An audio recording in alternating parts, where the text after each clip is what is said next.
Hi everyone, this is Dave from Geekanoids and welcome to my video all about the iPhone 5S that Apple announced just yesterday. Now I have made a separate video on the iPhone 5C which was also announced yesterday where I discussed the features, specifications and pricing, and if you want to check out that video there is a link in the video description. But this video is all about the iPhone 5S and I'm looking at Apple's website whilst making this video, and I'd like you to watch along with me. I just think it's a very nice way to discuss some of the design aspects, the features and also the pricing, which we'll come on to a little bit later. Now first of all, Apple done a fantastic job on the website. It looks really nice. You can see here 3 different colours on the iPhone 5S. We've got a silver colour, we've also got a sort of slate grey colour and a new champagne gold colour, which a lot of people seem to be very keen on purchasing. Let's scroll down a little bit. You can see here another shot of the iPhone 5S. A new dual LED flash on here next to the camera. We'll come on to discussing that as well in the features section of this video. And then we've also got a really nice piece of technology here. A fingerprint identity sensor on the home button. So when you're opening up your iPhone 5S, you don't need to put in a passcode. When you're making a purchase on the iTunes App Store, then you don't have to put in your password either. It just scans your fingerprint to unlock the device or for any other security measures. Very, very nice and one of the highlights of the new iPhone 5S in my opinion. And then we come down iOS 7, which is going to be available around about the 18th of this month and also available on the 2 new devices that Apple announced just yesterday.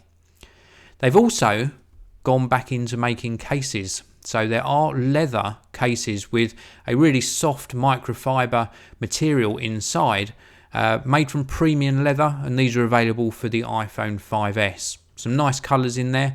Surprised that Apple actually announced cases for the iPhone 5S, but at least they've done something. They've made an effort on the case front, and the cases for the iPhone 5S are a lot better than the horrible, ugly ones on the iPhone 5C, which I discussed in my other video. So let's move on, have a look at some of the features. We've got a new 64-bit architecture in here, a new A7 chip. iOS 7 is also 64-bit, so we're going to get some really big speed improvements. Very, very welcome change to the architecture inside the iPhone 5S. Let's move on to this side view. Looks really nice. Available in silver and grey and also in gold, which we've discussed a little bit earlier. And then back to this fingerprint sensor. It really is a massive, massive leap forward in technology. Now here it's discussing how it works. It's called Touch ID and basically it's going to change the way that you use your iPhone. I think they have really thought about this long and hard. Fingerprint sensors of old were a little bit temperamental. When you had them on laptops, sometimes you found yourself scanning your sort of finger many times to unlock your device. Hopefully this will do the job really well, and I urge you to check out the video about Touch ID on Apple's website. Moving on, we have got the A7 chip, which we already discussed.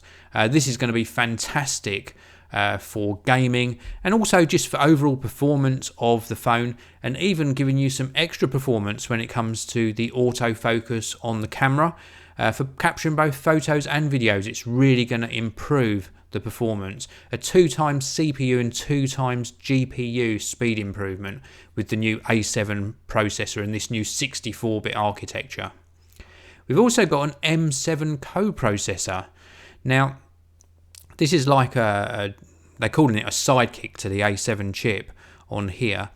And the M7 processor actually tracks the accelerometer, gyroscope and compass whilst you're moving around. And this is going to be utilised for things like fitness apps and other applications as well. Really nice inclusion in the iPhone 5S. And I'm really looking forward to see how third-party apps take advantage of this new M7 co-processor. Now we're coming on to the iSight camera, and this was one of the highlights for me. My opinion on the current iPhone 5, which I've got here, I've got the iPhone 5 running iOS 7, is that the camera is very, very good indeed. I've been so happy with the camera on the iPhone 5. The iPhone 5S takes things to the next level. It really does. It's still, as far as I know, 8 megapixels. It offers up an aperture of f2.2, so it's going to offer some great depth of field. It's also got a continuous burst mode, so it takes 10 photos in a second, and then it suggests out of those 10 photos you've taken the best shot.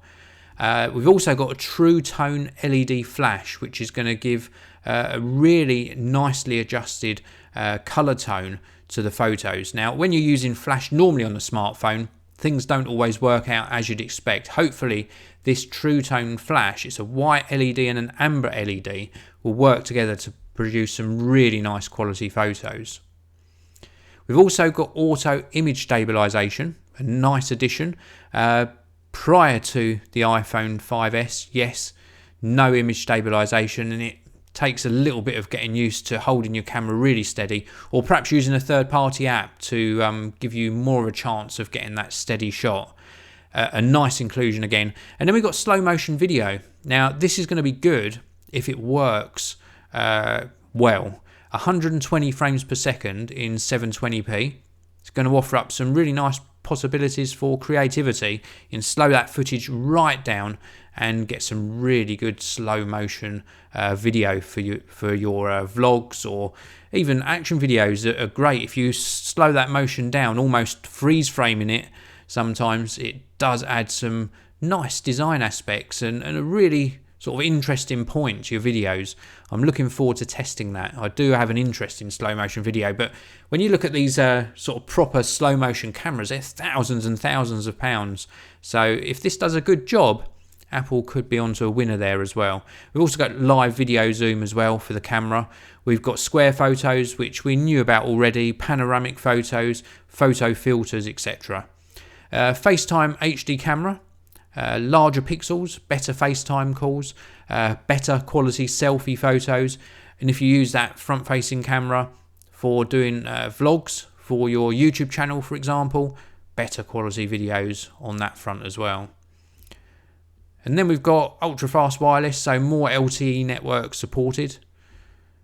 And we have got iOS 7, which, if you haven't used iOS 7, I've got mixed feelings about that as well.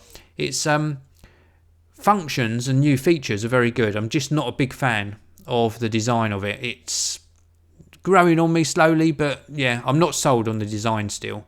And then we've got built-in apps. So plenty of built-in apps, as you already know, on the iPhone. But a big announcement is that they're actually including iPhoto, iMovie, Pages, Keynote and Numbers. So 5 of the previously paid for apps on these new devices free of charge. So you get these really good creativity apps absolutely free of charge on new iOS devices.